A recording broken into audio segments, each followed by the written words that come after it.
Revista Espírita. Jornal de Estudos Psicológicos. Ano e janeiro de 1858 no 1.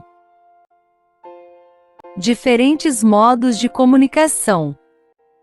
As comunicações inteligentes entre os espíritos dos homens podem ocorrer por meio de sinais, pela escrita e pela palavra.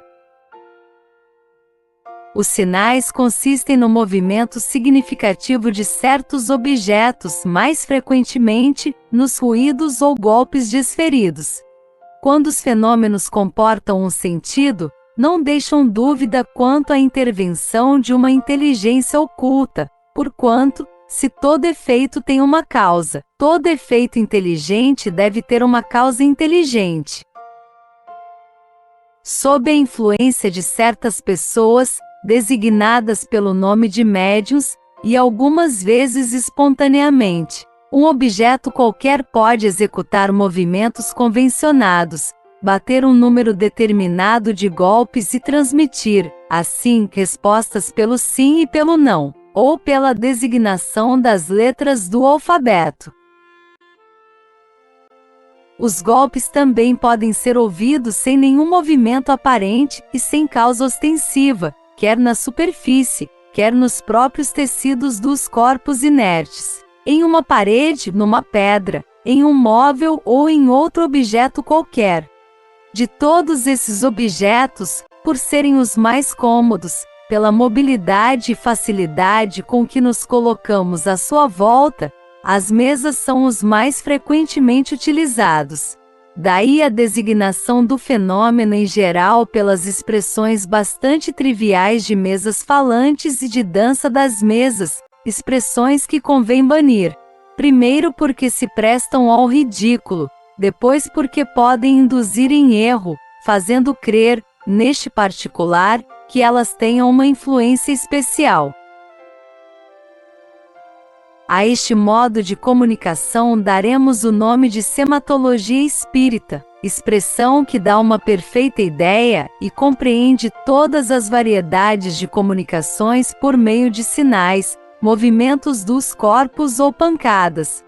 Um de nossos correspondentes chegou mesmo a propor-nos que se designasse especialmente este último meio, o das pancadas, pela palavra tipologia. O segundo modo de comunicação é a escrita.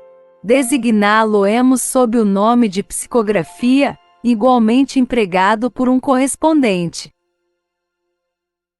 Para se comunicarem pela escrita, os espíritos empregam como intermediários certas pessoas, dotadas da faculdade de escrever sob a influência da força oculta que as dirige, e que obedecem a um poder evidentemente fora de seu controle, já que não podem parar nem prosseguir à vontade, e no mais das vezes não têm consciência do que escrevem.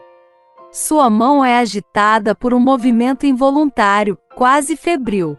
Tomam o lápis, malgrado seu, e o deixam do mesmo modo, nem a vontade, nem o desejo podem fazê-la prosseguir, caso não o deva fazer. É a psicografia direta.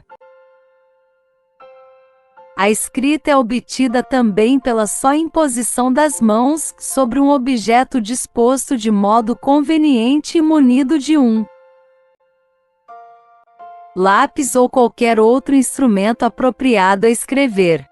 Geralmente os objetos mais empregados são as pranchetas ou as cestas, dispostas convenientemente para esse efeito.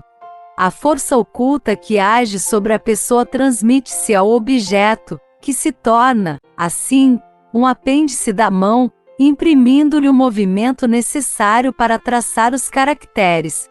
É a psicografia indireta. As comunicações transmitidas pela psicografia são mais ou menos extensas, conforme o grau da faculdade mediadora. Alguns não obtêm senão palavras. Em outros, a faculdade se desenvolve pelo exercício, escrevem frases completas, frequentemente, dissertações desenvolvidas sobre assuntos propostos ou tratados espontaneamente pelos espíritos, sem que se lhes tenha feito qualquer pergunta. Às vezes a escrita é clara e legível, em outras só é decifrável por quem a escreveu, e que a lê por uma espécie de intuição ou dupla vista. Sob a mão da mesma pessoa, a escrita muda em geral, de maneira completa, com a inteligência oculta que se manifesta, e o mesmo tipo de letra se reproduz cada vez que a mesma inteligência se manifesta. Esse fato, entretanto, nada tem de absoluto. Os espíritos transmitem, por vezes, certas comunicações escritas sem intermediário direto. Os caracteres, neste caso, são traçados espontaneamente por um poder extra-humano, visível ou invisível. Como é útil que cada coisa tenha um nome, a fim de nos podermos entender, daremos a esse modo de comunicação escrita ou de espiritografia, para distingui-la de psicografia, ou escrita obtida por um médium. A diferença entre esses dois vocábulos é fácil de apreender. Na psicografia, a alma do médium desempenha, necessariamente, um certo papel, pelo menos como intermediário, ao passo que na espiritografia é o espírito que age diretamente por si mesmo. O terceiro modo de comunicação é a palavra. Certas pessoas sofrem nos órgãos vocais a influência de um poder oculto que se faz sentir na mão daqueles que escrevem. Transmitem pela palavra o que outras transmitem pela escrita. As comunicações verbais, como as escritas, ocorrem algumas vezes sem intermediário corpóreo. Palavras e frases podem ressoar aos nossos ouvidos ou em nosso cérebro, sem causa física aparente. Os espíritos podem, igualmente, aparecer-nos em sonho ou em estado de vigília, e dirigir-nos a palavra para nos dar avisos ou instruções.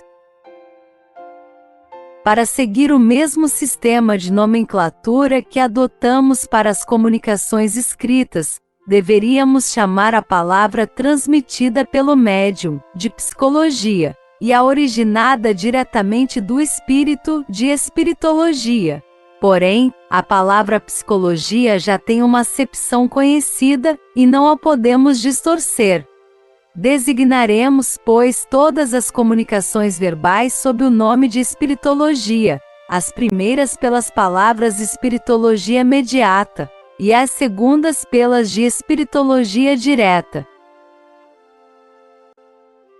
Dos diferentes modos de comunicação, a sematologia é o mais incompleto. É muito lento e não se presta senão com dificuldade a desenvolvimentos de uma certa extensão. Os espíritos superiores dela não se servem voluntariamente, seja por causa da lentidão, seja porque as respostas, por sim e por não, são incompletas e sujeitas a erro. Para o ensino preferem os meios mais rápidos, a escrita e a palavra. Com efeito, a escrita e a palavra são os meios mais completos para a transmissão do pensamento dos espíritos, quer pela precisão das respostas, quer pela extensão dos desenvolvimentos que comportam. A escrita tem a vantagem de deixar traços materiais e de ser um dos meios mais adequados para combater a dúvida. De resto, não se é livre para escolher. Os espíritos comunicam-se pelos meios que julgam apropriados. Isso depende das aptidões.